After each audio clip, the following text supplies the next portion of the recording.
Union Station to hear about his gallery and his show that his family put together about Anacostia, a city in D.C. By showing the faces of homeless men and women and the people's faces at churches and different landscapes of houses, he was able to communicate about others in a different place and a different lifestyle. Jerry also did a large piece that hung in Union Station. These pieces brought awe to the people walking by just the size, let alone the mere content. Jerry was using art as a way to get the word out about God and a way of evangelizing without even saying a word.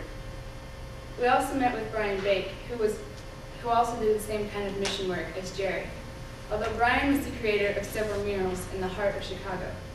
By covering up gang graffiti, he was able to reach people and better his surrounding area. These two pieces are my artwork and my form of worship. I don't compare to those two men's talent, but I do understand their mission field. 3 years ago, I was asked to do a piece for the United Methodist Women's Group. They needed art for their prayer room. This was a national gathering of teen and college-age women. There's to be about 1,000 of them in Chicago. This one over here is the one for the gathering. It took me about a month. I wanted it large to make a bigger impact. It covers everything that God created. As I worked and drew out sketches, I went through hundreds of magazines. I cut out, and every time I did that, I was worshiping and praising God. All the dots coming from the cross represent us because we come from Him. And the middle panel is kind of like a ladder. As we went on this trip, we all went with different expectations, and as the days passed, we're all armed with more and more knowledge of God, His people, and His world. As we were armed with what it takes to become a better person and a better Christian, each try and figure out what it's saying to you. Thanks. My name's Jay, and I'm going to keep mine really short but sweet. I just want to tell you a little bit about why I almost didn't go on the trip, but then I did. I decided that I was going to go on the DC trip about the day before we left on Friday, and I almost didn't go because I was letting fear and worry rule my life, and I didn't have a summer job lined up, and so that was freaking me out, and I didn't have the money, and that was freaking me out, and I didn't know anybody on the trip, and that was freaking me out. And so, Friday morning, actually, before we left, Emma called me and said that I had gotten all the money in to the exact dollar, and I was like, okay, that's not coincidence, that's God. And so that's a sign for me to go. And the summer job thing, I was kind of like, okay, I'll just worry about it when I get back. But I went and I had the best time.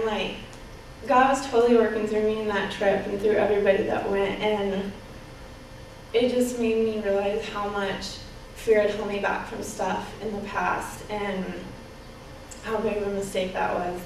And someone told us on the trip, someone said that fear and worry were putting your faith in Satan. And that was totally true, because if you were letting God lead you, then you would think that only good stuff was going to happen. And so, yeah, so I went on the trip and I had a really good time. And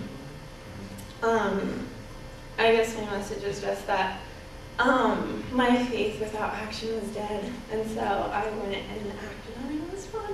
And I don't have a job now, and I'm not going to school. I'm totally just hanging out, and that's fun. And I don't know, it's a good break too, because it's the first time in a year and a half that I haven't had that. So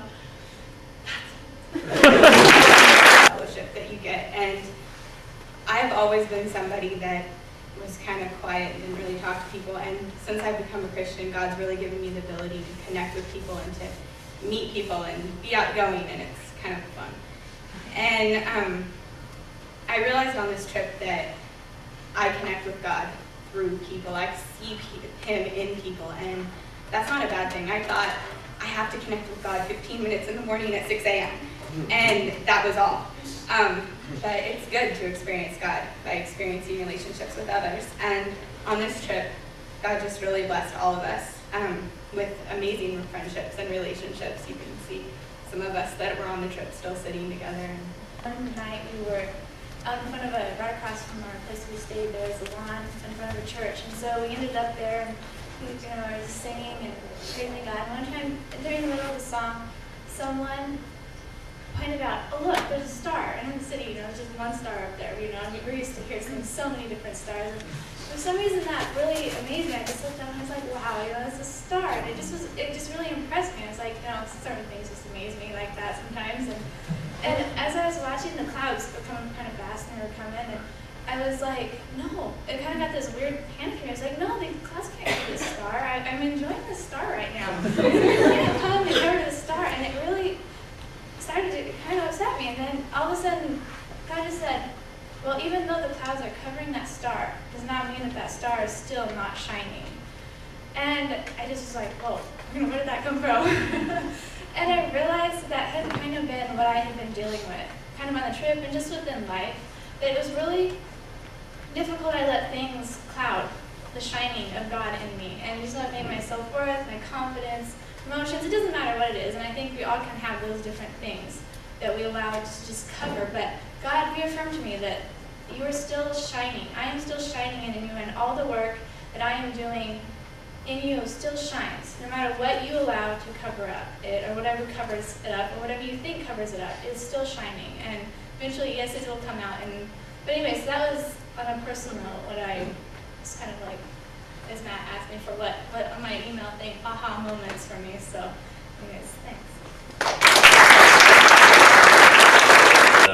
Briefly, I'll share my experience here, but to start off with, again, Romans 12, verse 4 through 7 or 8-ish.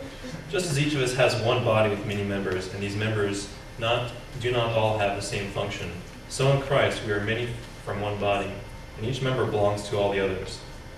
We have different gifts according to the grace given to us. If a man's gift is prophesying, let him use it in proportion to his faith. If it is serving, let him serve. If it is teaching, let him teach, etc., etc. Well, the point of this is, they list a couple of examples here, but the experiences we had in D.C. are very numerous. I can't even really go over all of them. And then the experience each person brought into the trip to D.C. gives everyone a different angle, a different approach. So the same situation is going to yield different lessons in everybody's experience. And so that's why it's significant to have everyone up here.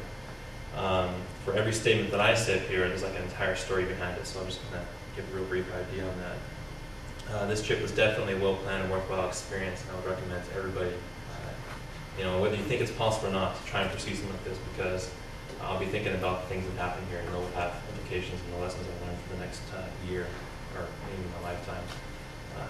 Definitely not going to forget some of the things that happened here and the people that I learned with. Again, from the Bible, this one's from Ephesians 2, verse 8 through 10. For it is by grace you have been saved, through faith, and it is not from yourselves, it is the gift of God, not by works, so that no one can boast. For we are God's workmanship, created in Christ Jesus to do good works, which God prepared in advance for us to do so. Part of our experience was helping work with the urban environment, working at a food bank, and also serving food to homeless folks. And then another part of it was learning about world religions. So I have two very separately removed things here. The part about serving people and the place where we served meals to homeless folks, we had some breakfast and lunch we served there, and then the next day we also worked in a food bank, and we separated watermelons, or not watermelons, what kind of cantaloupe. Cantaloupe. They smell very putrid. There's like a big, huge bucket, if you can imagine, about this tall, and half of them are rotten to the core, and then half of them are like, basically edible still. And they're really not any good for anybody. I mean, maybe pigs can eat them, but still we're sorting them out because we figured that, maybe somebody could eat them. And it's kind of a personal thing because I've tried in my life to eat food from food banks before. I've had to go to a bread truck and sort out the moldy bread from the bread for myself to take home. And to be on the other end of that, actually doing this for other people is very personal, and just so much I can take away from that. I mean, you can just imagine what that's like. But now I've graduated from Central. I have my career lined up, pretty well paying and everything. And it was a long journey coming out of that. And going to DC pointed out to me that I kind of had a bitter feeling toward people who are homeless. I think this might have been kind of something that my family taught me. It's like, people who are homeless out on the streets because they're lazy. And that was a really big point that we brought up when we were talking with various people who are helping out homeless people.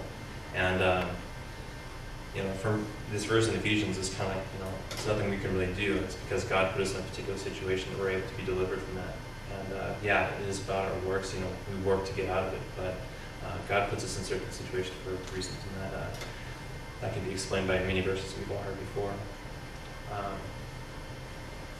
The next verse is from John 3:17 was my quote that you saw up here, in case you didn't get a chance to read it.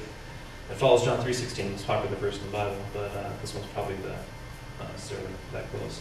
For God did not send his Son into the world to condemn the world, but to save the world through him. And this kind of says to me, I'm no one to judge, just because I've made it, I graduated from college and have a career, and these people don't. It's just a matter of circumstance and where these people came from.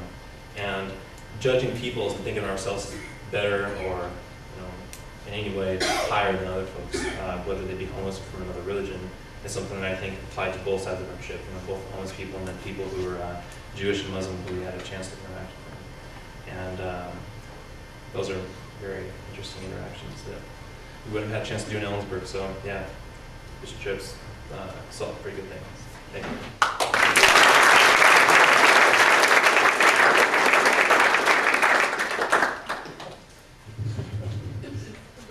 I know we're wrapping up here, but I think that there's two beautiful people that it's very important that we thank, and that would be Ken Evans and Emma Evans.